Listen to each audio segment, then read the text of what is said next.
ఏం చేస్తున్నావురా నువ్వు పిచ్చి చేష్టలు. అరే దీన్ని కూచిపూడి అంటారు. తెలియకపోతే నోర్మై, ఇది భరతనాట్యం. ఇది భరతనాట్యం గిరతనాట్యం ఏం కాదు మరి ఇది ఒక వెరైటీ డాన్స్. అయితే ఈ వెరైటీ డాన్స్ కి మనమే ఒక పేరు పెడదాం. కొట్టాలంటే నీ ఇది వెరైటీ డాన్స్ ఏం కాదు, డర్టీ డాన్స్. ఆ అమ్మాయి ఇద్దరు అన్నలు చూస్తే చచ్చిపోతారు. ఎందుకంటే ఆ ఇద్దరికి ఒకే ఒక చెల్లెలు. వాళ్ళ దగ్గర నువ్వు జాగ్రత్తగా ఉండాలి. అన్నా, ఆ అమ్మాయి పేరేంటి? పేరు తెలుసుకుని నువ్వేం చేస్తావురా? నువ్వు కళ్ళు దాగు. అమ్మాయి పేరు ఏమై ఉంటుంది? అంజలి, ఏంటి? వదినా వంట అయిందా? అవుతుంది. అంజలి, ఇలా రా. వసే, నువ్వు సంతకెళ్ళినప్పుడు ఇవి కూడా ఇచ్చేయి. నా వల్ల కాదు, నాకు వాడి మొహం చూస్తేనే మండుద్ది. నువ్వెందుకు వాడు ముఖం చూస్తున్నావు? మీరు కొంచెం వెళ్తారా? ఆవుకు పెట్టిన గడ్డి డబ్బులు కూడా రావు.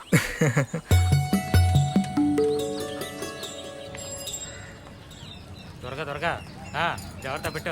మాకు కూడా ఇవ్వండి. ఇంకా ఏం చేస్తున్నావు? అదిగో అటువైపు పెట్టు పెట్టు. ఇదిగోండి. త్వరగా తీసుకురారా. ఇదెంత? సరే, వెళ్ళు వెళ్ళు, నెమ్మదిగా నెమ్మదిగా. అదటి పెట్టు. ఎంతే ఉందా చూసారా? 5 లీటర్లకి డబ్బులు 75 రూపాయలు. ఈ సంతలో వేరే కొట్టు లేదు కదా, అందుకే వీడికి ఎంత కొవ్వు. నువ్వు జీవితంలో బాగుపడవురా, నాశనమైపోతావు. ఇలాగే ప్రతిరోజు మోసం చేస్తున్నాడు, ఏం చేస్తాం?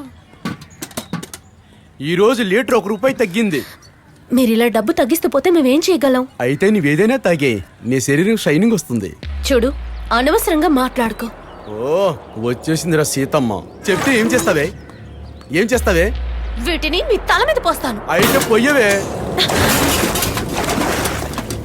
ఏది జరగండ్రా. అయ్యయ్యో, పొయ్యవే, పొయ్యి.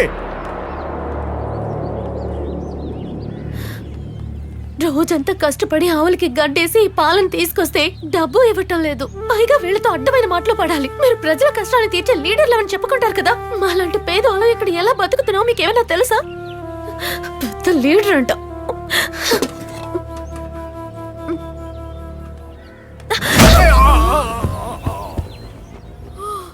దీనికి బాగా సొట్టబడింది, తీసుకెళ్లి సొట్ట తీసే.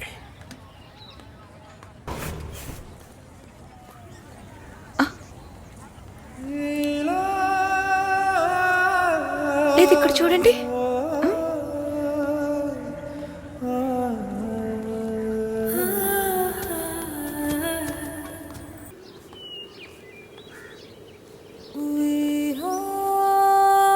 అంజలి 1300. 300. ఏయ్, డబ్బు తీసుకుని వెళ్ళు.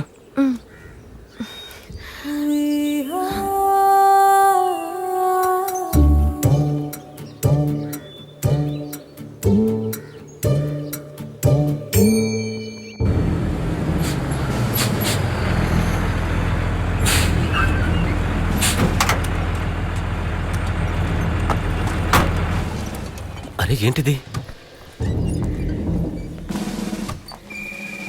ఇక్కడ యుద్ధం లేదు, జవాన్లు వచ్చారు. మిలిటరీ వాళ్ళు ఇక్కడికి ఎందుకు వచ్చారు? బోర్డర్కి వెళ్ళాలి కదా. అన్నయ్య, మిలిటరీ వాళ్ళు వచ్చారు చూడు. మిలిటరీయా? అవును. ఇక్కడ చైనా వాళ్ళు ఎవరైనా ఉన్నారా? ఎవరు తెలుసు?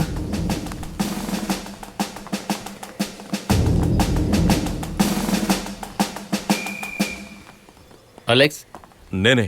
I'm Burgess, engineer regiments from Madras. Bridge పని కోసం వచ్చాం. ఇక్కడ? ఇక్కడ కాదు, పక్కనే బెయిలీ బ్రిడ్జి. మాకు అర్థమైంది. అది వర్షానికి పడిపోయింది కదా. రైట్. మరి ఇక్కడేంటి? చెప్పాను కదా, ప్రపోజల్ కోసం వచ్చాను. మీరు యుద్ధానికి వచ్చారనుకున్నా. నేను అలాగే అనుకున్నా. నాకు అర్థమైంది, మీరు వర్కీసే కదా. నేను అబ్దుల్ బాయ్తో చెప్పుంచాలండి. అలా కూర్చుందాం. సరే, 2 మినిట్. అసలే టైం లేదు, రేపే బయలుదేరాలి. ఈలోగా అన్ని పనులు ఫైనలైజ్ చేసి వెళదామని వచ్చాను. కూర్చోండి. Thank you.